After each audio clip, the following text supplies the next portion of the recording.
Hello, hello. Hi, everybody. It's Susan. This is Mondays with Susan. Susan Riley. SusanRileyOnline.com. And I am so grateful to be here with you. And I just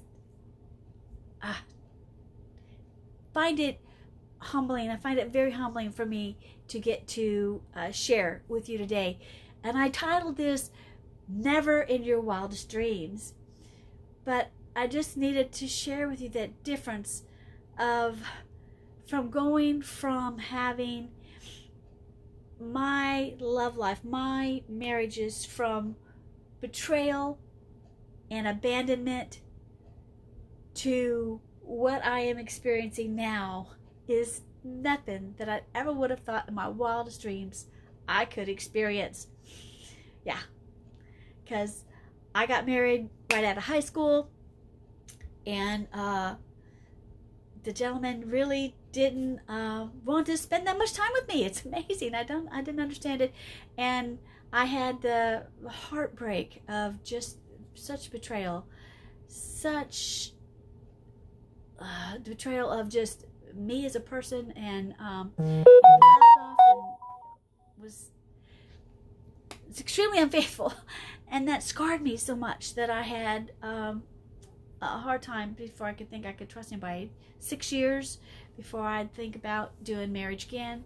And then when I did do marriage again, oh my God,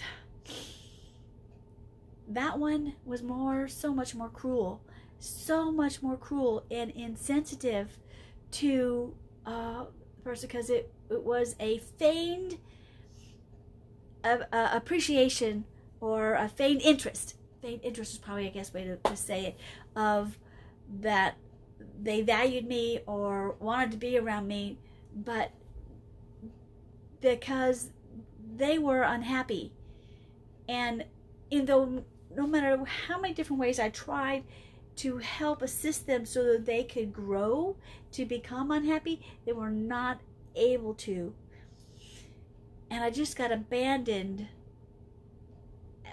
emotionally from that separation, because he went so deep into his own pain and into his own misery and into whatever ways he could try to deal with life, because he didn't ever deal with the pains that he had, that everything had become my fault. And the emotionalness of that not being worth anything, didn't matter what I did, wasn't ever enough, wasn't ever adequate. And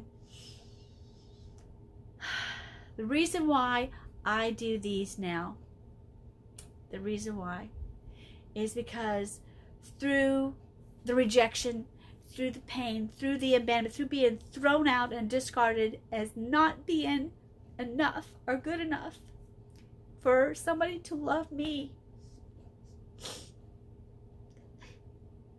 it made me really have to find out and challenge that belief in God, to where so many people had done that in my life, that it made me feel like I was not lovable and I wasn't worth it, and that you just try to enjoy life as much as you can. But it made me go to the one place only that I could go to find somebody that loved me, and that was with God. And after being willing to stop playing the games, I had played so many games, I had worn so many masks, shame and guilt and everything, how to act for everybody, how everybody expected me to act, what I thought was the proper behavior and how to act. And when I could get down to the bottom core of that, and just finally just be as honest with myself as I could, and let myself finally bare my soul, let myself see myself in the naked state that I am. No, I don't have the answers. No, I don't know what to do next. And no, I don't know if I'm lovable or if I'm... So, then it was incredible to, even though I was not, didn't feel like I had any value or worth, God loved me. God loved me. In no more trying to be the pretend, no more trying to be the one who's got it together, no more trying to pretend that I've got the answers. I don't. And that shifted and changed so much, because for the first time ever, I started to become content with me. I'm okay. I'm okay who I am, and I'm okay where I am right now in my life. And then from that became, what grew out of me, out of my heart, was joy. Such great joy. And to take and look back now, a year, this past year has just been a blessing in so many areas, of more than I could ever have asked for or dreamed or imagined. It's got a lot of what I imagined, but honestly, when I did dream or think about, imagine those things, I put that out there as that it's something that would be amazing, but I didn't really expect or believe that it could happen to me. So now I look back over this year and I go, more than I could have ever asked or dreamed has come in my life. I have found a purpose for me. And my purpose is to recognize and to be a signpost and a guide. I'm not the only woman who's gone through such hurt and betrayal, and turn it internally into such doubts and fears and self-loathing, that they need to know there's life outside of that, and that you can get to where you are perfectly good and perfectly happy right where you are, without another circumstance being all set up and lined up like they have to be this way or else, because all the time when you look and waiting for your circumstances to change, they don't. Circumstances are not a good measurement for your success, your happiness, because they are things that are always in flux and change, and they're always dependent on other people.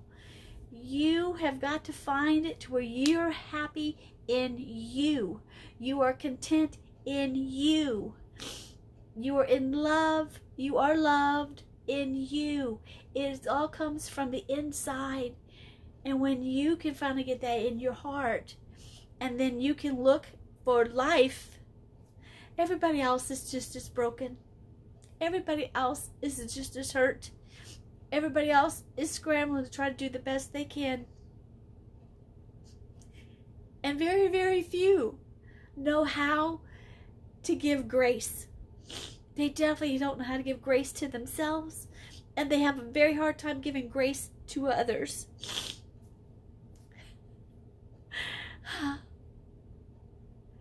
And the idea of just being excited to be alive.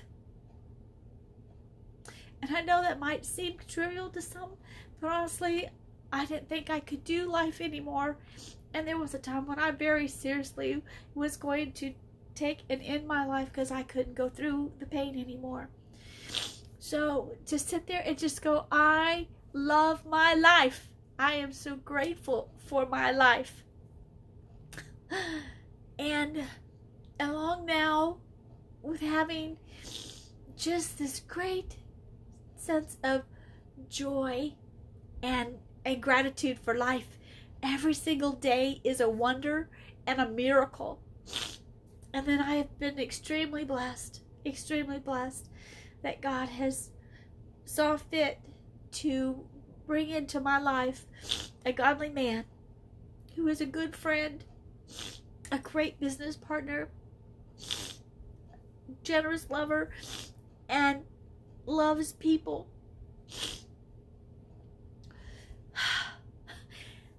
And it makes life so much fun to experience and to share things with.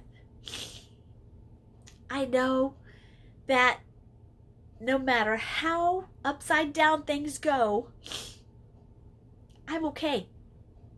For the first time in my life, which just seems so odd. This is the most upside down. Everything in our culture, in our society, has really started flipping upside down and sideways, and nobody's really certain what's going on. And I feel more stable than I ever have in my life. So, that's why I'm here. Is I know there are other women who have experienced the same thing. And you need a sign, you need a guidepost along the way to sit there and let you know you are worthy, you are loved, and you are beautiful beyond description. And for you to have some grace, extend some grace for yourself, and then find the answers, find the questions that can get you to the answers. Because all you gotta do is ask. If you can ask the right question, you can get the right answers. Ask the questions so that you can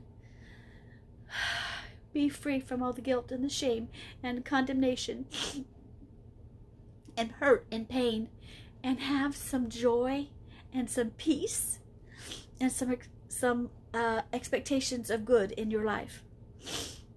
And that's what I do every day, all day long. I help women do exactly that, to ask those questions, find those questions, and help them to see that things are never what they truly seem, what they seem on the outside. They're very different. So, thank you for joining with me today on Mondays with Susan, and share this with anybody else that you know that might be struggling with that. I have a webinar coming up soon, and you guys be more than happy to attend. If you're interested, just give me a note in the comments that you're saying you would like to know when the webinar is, or just say webinar, and I will make sure that I get an invitation out to you. Okay? Thank you. Love you. Talk to you soon. Bye. Mwah.